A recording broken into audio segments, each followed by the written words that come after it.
Watu mtandaoni, shikamoni. Kwa majina yangu naitwa Clinton Edison Mwasabu. Watu mtandaoni, leo nataka kushare stories funny hivi. Ni ushuhuda wa maisha yangu. Mimi niliumwa sana, niliumwa mno na ugonjwa ambao ulimuua mdogo wangu. Mimi nilipona. Baba na mama waliniambia majibu aliyopewa na madaktari nilikuwa nisiishi, nilikuwa ni paralyzed, ilikuwa niwe na utindio wa ubongo. Mama na baba waliniambia wenzangu 3 walikufa. Nilipata neema ya kukutana na mama mmoja ambaye mtoto wake aliumwa kama mimi. Yeye aliharibika. Kile ambacho mimi niliambiwa yeye alipitia. Kwa hivi unavyoniona ni neema. Natamani niwafurahishe. Natamani kuwa strong kama Kare. Najikuta mwili unakataa. Naomba nipokeeni tu, msinitafsiri vibaya. Niliumwa sana. Baadhi ya comments zinaniumiza. Namshukuru Mungu kupona mimi. Nashukuru Mungu kwa hivi. Lakini ninaamini nitakuwa strong. Watu mtandaoni, namshukuru sana. Jana wakati dadangu anaombea watu wa mtandaoni, alisahau kuwaombea dada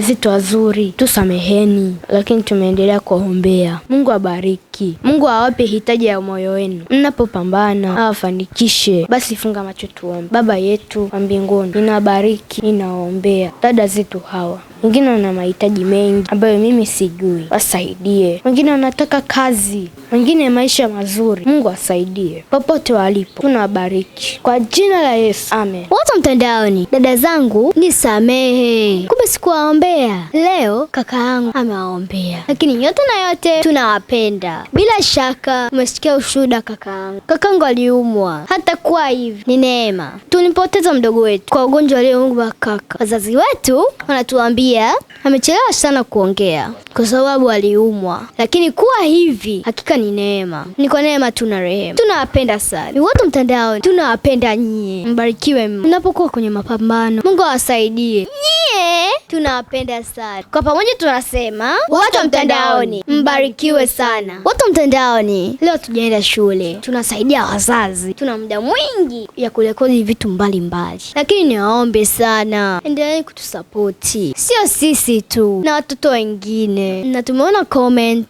kwamba tutulie sijui tusome. Tunasoma jamani. Tuna muda mchache wa kufanya tunachokifanya. Tuna muda mwingi wa kucheza. Tunachocheza hakionekani, lakini pia kipaji ni vizuri kukionyesha. Si unabarikiwa? Tuombeeni. Usitukatishe tamaa. Hatukati tamaa. Watu mtandaoni, asante. Mimi Kare nashukuru sana kwa kubonyeza alama ya jumlisha, maana umetufollow. Asante kwa upendo wenu. Wimbo wetu karibia unatoka, umesaisha. Mungu abariki.